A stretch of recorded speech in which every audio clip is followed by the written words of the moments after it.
So a couple of weeks ago, a community member by the name of Farshid1475, I hope I didn't butcher your name, asked me to make a marksman rifle build for the SCAR rifle with a suppressor. And he said, you know, the kind of build that turns this gun into a marksman rifle with single fire being very accurate, like the PSG. So I acquiesced to this request and made the SCAR-H Marksman rifle build. So starting off with a base rifle here, looking at the stats you're seeing, we're doing 25 damage up to 40 meters. So we're going to want to try and extend that damage range as much as possible. So for the barrel, we're simply going to go with the Beaver long barrel, so giving us plus 6 meters in range, some new slots for patches and a bipod at the cost of handling and accuracy being the one that we really don't care about for this specific loadout. So install that. For the muzzle, now I tried with a few different ones. I tried with the tactical suppressor, the Sandstorm, and the Bastion horizontal compensator. At the end of the day, I felt I was doing better when I was actually concealing my position with the Whisper tactical suppressor, and Farshid did mention that they wanted a suppressor on the marksman build for the SCAR-H, so this makes a lot more sense. Plus it gives us an extra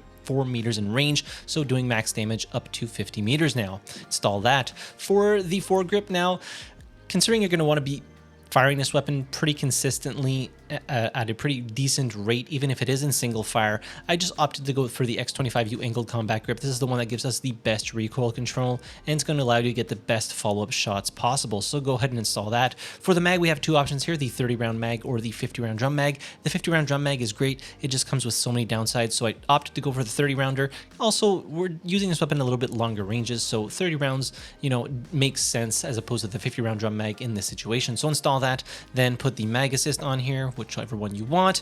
For the rear grip, going with the AR heavy travel grip, which is probably one of the better ones in the game. And then for the grip base, we're going to go with the stable grip base, increasing our overall stability and control at the slight cost of handling, which we will make up for.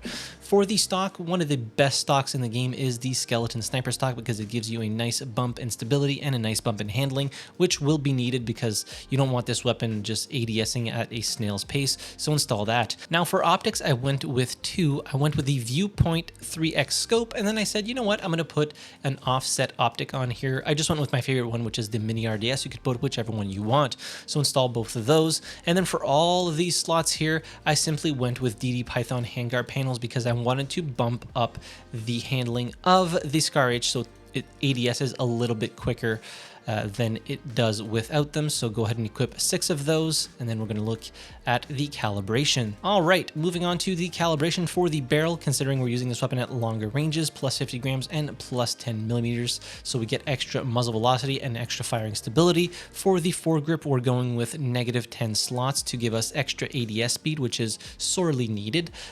Extra control, you know, you do lose 4% here, but I felt like it was a good trade-off. For the rear grip, we're going to go with plus 50 grams to get plus 6% control, leaving the other one as is. For the stock, we're going to go with plus 50 grams as well to get extra control as well. And then for both these optics, this one I'm going to go with 0.25x increase in zoom and -20 millimeters in eye relief, and the offset optic, we're just going to go with -20 millimeters in eye relief. So let's look at the stats of this bad boy once it's all finished up. So again, damage, 25 damage to each limb except the shins, which you're doing 20 damage, and then 47 damage to the head. For the control, we increased it by 18, which is pretty decent, and you can see it really tightened it up here. You still have a little bit of side-to-side recoil, but it's manageable, especially considering if you're using it in a marksman version, you're going to probably be firing it in semi-auto. For the handling, you know, it's not the best, but it's not too bad. So at 423 milliseconds, if you put a laser on here, it would remove, I think, 10 milliseconds. Each patch gives you 10 milliseconds. It would add 10 milliseconds, but it would reduce it by 50 milliseconds. So it's kind of a trade-off. That would bring you around like 383 millisecond ADS time, which isn't the best, but you know, considering we're using this weapon at longer ranges, you can really make do with that. For the stability, bumped it up quite a bit. So really good lens stability while firing, recoil reduction when holding breath. You know, didn't go crazy on this one because, again, firing in mostly semi-auto, and then the accuracy wasn't really a consideration for this build. Now, in order to use this specific SCAR-H build, you will need to level it up to 68 to get the Viewpoint 3X scope. You could go with something else like the Hammer combined scope if you really wanted to. Otherwise, like, you have to level up the weapon to, I believe, 42 or something like that for, 54 for the Whisper Tactical Suppressor. So it really depends on what you like in terms of an optic. And also, if you go with the Hammer Combined Scope, you do get the red dot on the top. So, one less optic to switch to or put on there, because you're still gonna have to switch. But yeah, the SCAR-H, obviously, it is a very powerful weapon. You're doing a lot of damage in every shot.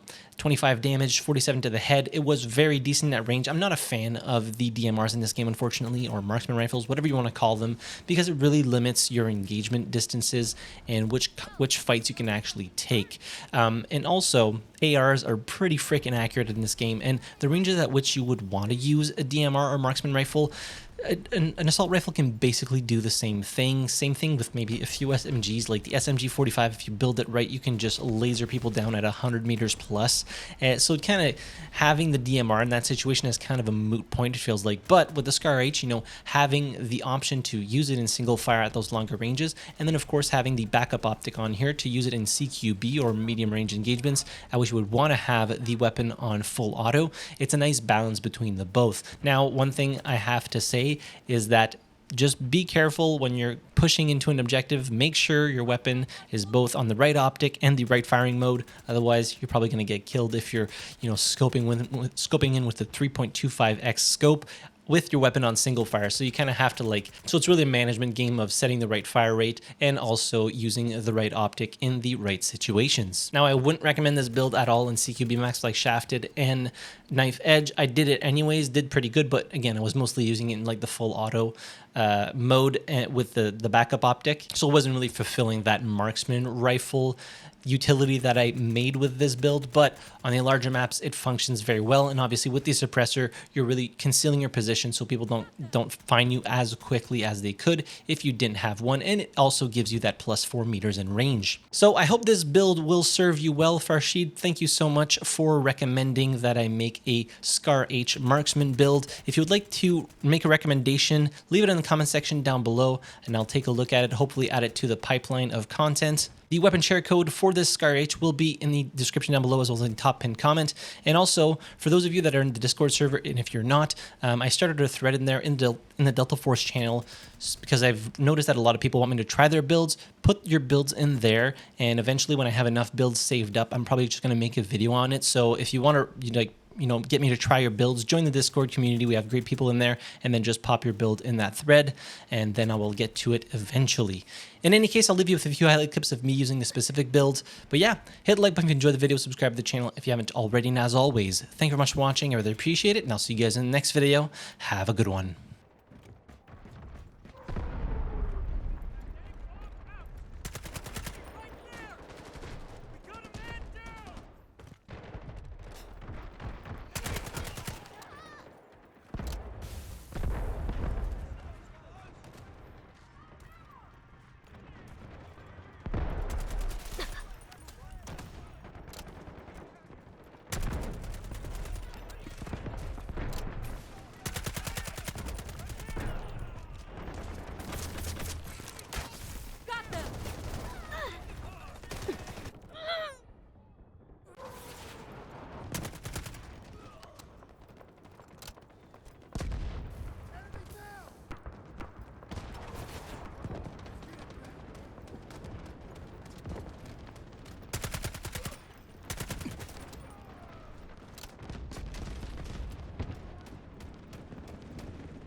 Right